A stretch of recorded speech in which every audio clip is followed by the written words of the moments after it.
Ano yun? Wala nga ako. Hindi nga ako, wala nga ako eh. Ano? Trabaho ko eh. Ano po yun? Pintuan mo.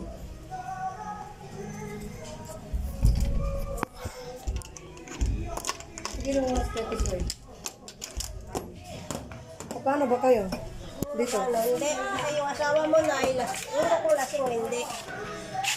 Alam, nagbintang ba ako sa'yo kahapon? Nung nagtanong ako na wala na ako tsinelas, nagbintang ba ako? Hindi, ganito yun. Kasi sabi yata, nandito yung anak ko. Nagbibideo ka ata? Oo, para may ebidensya ako kung Ngayon? ano sasabihin. Nagbibideo ka ngayon? Pabayaan mo siya. Hindi, nagbibideo ka ngayon? Hindi, pabayaan Tanggalin mo yan. Hindi, ayoko. Nag-uusap tayo ng maayos, ayaw ko yung ganyan. ayoko. Kakasuhan ka ng barangay, pag gaya matigas ang ulo mo, naririnig ka rin na ayaw mo. Habang nag-uusap tayo, Rights ko mag-video, rights ko mag-video. As may evidence.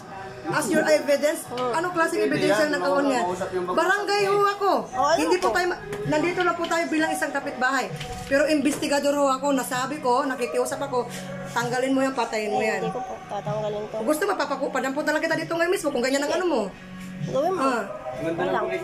Maganda pakiusap ko sa'yo, tanggalin mo yan, patayin mo video na yan. Hindi kita anuhin, te. Babae ka, babae ako.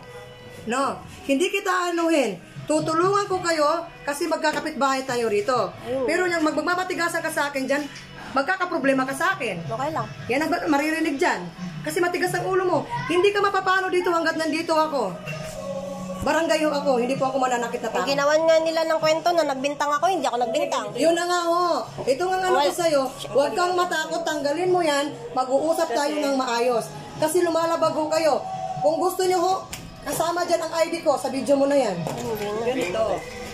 Nung dumating ka yata nung gabi, magkasunod mo yung anak ko, sabi mo daw, papasok ko yung sinelas ko, kamo. Kasi kamo, Kasan yung video mo?